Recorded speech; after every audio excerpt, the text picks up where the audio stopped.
मकर संक्रांति को हिंदू धर्म में विशेष महत्व प्रदान किया गया है। यह पर्व प्रत्यक्ष देव भगवान सूर्य को समर्पित है। भगवान सूर्य का धनु राशि से मकर में प्रवेश करना संक्रांति कहलाती है।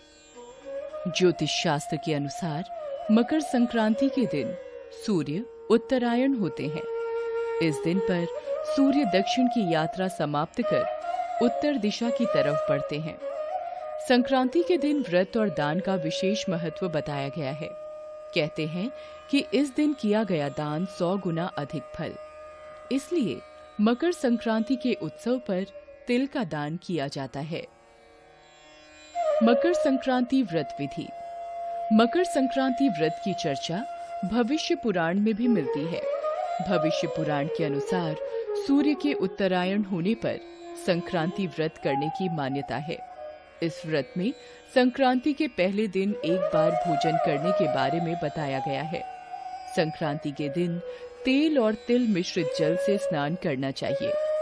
इसके बाद सूर्य देव की स्तुति करनी चाहिए। इस दिन तीर्थों में गंगा स्नान और दान करने से पुण्य प्राप्ति होती है। ऐसा करने से मोक्ष की प्राप्ति होने की मान्यता है। संक्रांति के पुण्य अवसर पर अपने पितरों का तर्पण और ध्यान करना पुण्य फलदायी माना गया है। मकर संक्रांति की कथा और विधि का वर्णन भविष्य पुराण में भी मिलता है। भविष्य पुराण के अनुसार हम आपको मकर संक्रांति व्रत कथा और विधि बता रहे हैं।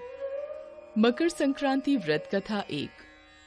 पुराणों में जो कथा वर्णित है उसके अनुसार मकर संक्रांति के दिन भगवान सूर्यदेव अपने पुत्र शनि से मिलने उनके घर जाते हैं। चूंकि शनि मकर राशि के देवता हैं, इसी कारण इसे मकर संक्रांति कहा जाता है। इसके अलावा संक्रांति की कथा के विषय में महाभारत में भी वर्णन मिलता है। महाभारत में वर्णित कथा के अनुसार महाभारत युद्ध के महान योद्धा और कौरवों की सेना के सेनापति गंगापुत्र भीष्म पितामह को इच्छा मृत्यु का वरदान प्राप्त था। अर्जुन के बाण लगने के बाद उन्होंने इस दिन की महत्ता को जानते हुए अपनी मृत्यु के लिए इस दिन को निर्धारित किया था। भीष्म जानते थे कि सूर्य दक्षिणायन होने पर व्यक्ति को मोक्ष प्राप्त नहीं होता और उसे इस मृत्यु लोक में पुनः जन्म लेना पड़ता है। महाभारत युद्ध के बाद जब सूर्य उत्तरायण हुआ, तभी भीष्म पितामह ने प्राण त्याग दिए। मकर संक्रांति व्रत कथा 2। एक धार्मिक मान्यता के अनुसार संक्रांति के दिन ही मां गंगा स्वर्ग से अवतरित होकर राजा भगीरथ के पीछे पीछे कपिल मुनि के आश्रम से होती हुई गंगा सागर तक पहुंची थी। धरती पर अवतरित होने के बाद राजा भागीरथ ने गंगा के पावन जल से अपने पूर्वजों का तर्पण किया था। इस दिन पर गंगा सागर पर नदी किनारे भव्य मेले का आयोजन किया जाता है। मकर संक्रांति व्रत कथा 3। शास्त्रों में वर्णित एक अन्य कथा के अनुसार माता यशोदा ने संतान प्राप्ति के लिए मकर संक्रांति के दिन व्रत रखा था।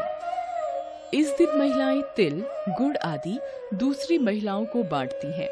ऐसा माना जाता है कि तिल की उत्पत्ति भगवान विष्णु से हुई थी, इसलिए इसका प्रयोग पापों से मुक्त करता है। तिल के उपयोग से शरीर निरोगी रहता है और शरीर में गर्मी का संचार होता है।